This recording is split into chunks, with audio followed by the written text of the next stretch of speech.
Kontroversi pondok pesantren Al Zaitun terus bergulir dan tengah menjadi sorotan publik, mulai dari ajarannya yang dianggap sesat hingga adanya dugaan keterkaitan dengan Negara Islam Indonesia, NII. Namun, di tengah kontroversi yang sedang terjadi, muncul temuan lain perihal dugaan adanya transaksi mencurigakan yang dilakukan oleh pimpinan Ponpes Al Zaitun Panji Gumilang. Hal itu sebagaimana diungkap oleh Menteri Koordinator Bidang Politik, Hukum dan Keamanan Mahfud MD.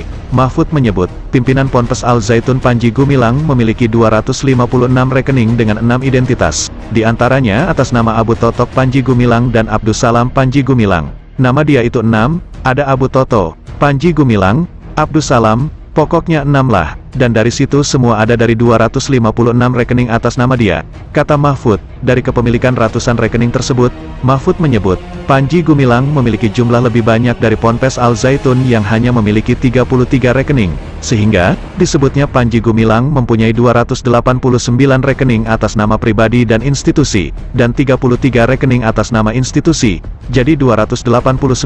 Ini sekarang sedang dianalisis dari sudut PPATK, apakah ada pencucian uang atau tidak, secepatnya, ucapnya. Mahfud kemudian mengendus adanya dugaan transaksi mencurigakan yang masuk ke ratusan rekening itu. Maka dari itu, pihaknya menggandeng Pusat Pelaporan dan Analisis Transaksi Keuangan, PPATK, untuk mendalami hal itu.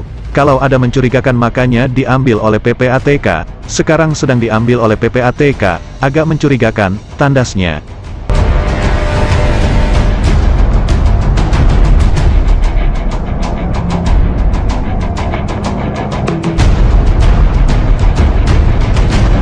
Adapun Pusat Pelaporan dan Analisis Transaksi Keuangan, PPATK, telah melakukan pembekuan rekening milik pimpinan Pondok Pesantren Al Zaitun Panji Gumilang.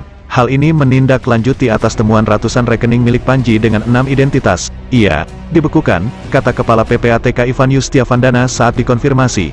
Ivan menerangkan, PPATK melakukan proses pemeriksaan rekening Panji Gumilang sesuai Undang-Undang Nomor 8 Tahun 2010 tentang Pencegahan dan Pemberantasan Tindak Pidana Pencucian Uang.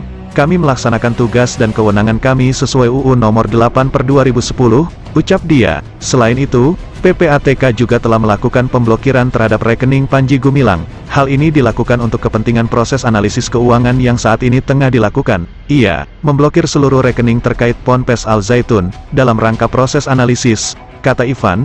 Dia menegaskan, saat ini pihaknya juga masih melakukan proses pemeriksaan terhadap rekening yang telah diblokir tersebut. Ivan hanya memastikan, transaksi rekening berjumlah banyak atau besar, masih kami proses semua ya, berkembang terus, nominal transaksi masif dan jumlahnya besar sekali, pungkasnya. Itu menjadi bagian dari tugasnya Barreskrim, nanti itu sudah ada tim yang dibentuk untuk bagi tugasnya masing-masing, siapa yang harus koordinasi ke PPATK misalnya, kemudian mencari saksi ahli, melengkapi dengan kebutuhan-kebutuhan penyidikan lainnya. Dengan adanya polemik dan dugaan tindak pidana serta temuan transaksi mencurigakan yang dilakukan oleh pimpinan Ponpes Al Zaitun Panji Gumilang ini, lantas bagaimana nasib Al Zaitun dan para santri? Pengamat Kebijakan Pendidikan dari Universitas Pendidikan Indonesia, UPI, Cecep Darmawan mengatakan polemik yang tengah menimpa Ponpes Al Zaitun merupakan permasalahan yang complicated. Menurutnya, terdapat sejumlah permasalahan yang terjadi di kasus Al Zaitun, di antaranya permasalahan administratif hingga permasalahan adanya dugaan ajaran agama yang dinilai sesat. Memang ini sebetulnya agak complicated persoalannya. Ada persoalan administratif, ada soal dugaan agama, ada dugaan pidana, jadi ini wilayahnya beda-beda, kata Cecep kepada Liputan6.com, Jumat, tanggal 7 Juli tahun 2023.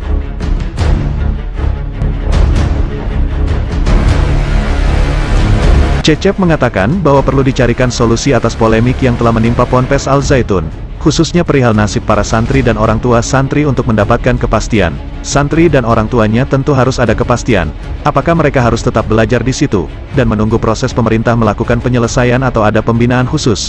Ucapnya, Cecep menilai, penanganan kasus Al Zaitun harus diselesaikan dengan cara keterbukaan dan musyawarah agar dapat menentukan bagaimana penyelenggaraan pendidikan ke depan dan nasib para santri Al Zaitun sendiri. Al Zaitun, saya kira harus terbuka dengan pemerintah daerah, pusat hingga ormas-ormas Islam dan duduk bersama untuk mencari solusi terbaik. Dari solusi terbaik itu, sehingga dapat menentukan bagaimana langkah dan penyelenggaraan pendidikan termasuk nasib anak-anaknya, kata dia. Untuk itu, Cecep meminta agar pemerintah segera merampungkan investigasi yang tengah dilakukan dan membuka hasilnya. Hal ini agar pemerintah dapat menentukan nasib Al Zaitun dan para santri yang selama ini seperti belum mendapatkan kepastian. Menurut saya hasil investigasi itu harus segera dibuka dan kemudian pemerintah harus segera menentukan kebijakan berikutnya.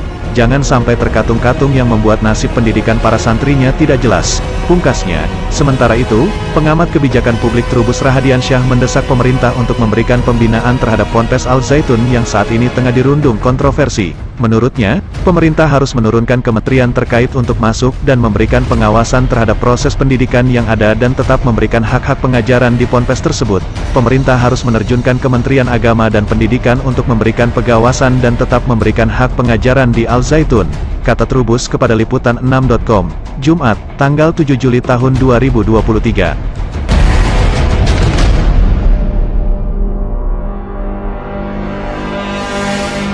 Di Indramayu, Jawa Barat kini jadi sorotan usai polemik sederet kontroversi di Ponpes tersebut.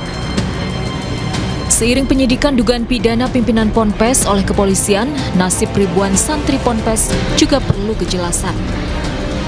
Gubernur Jawa Barat Ridwan Kamil menyatakan ada beberapa alternatif penyelesaian polemik Al Zaitun. Salah satunya pengambil alihan kewenangan pembinaan oleh Kementerian Agama setelah proses PBDB selesai beberapa pekan lagi.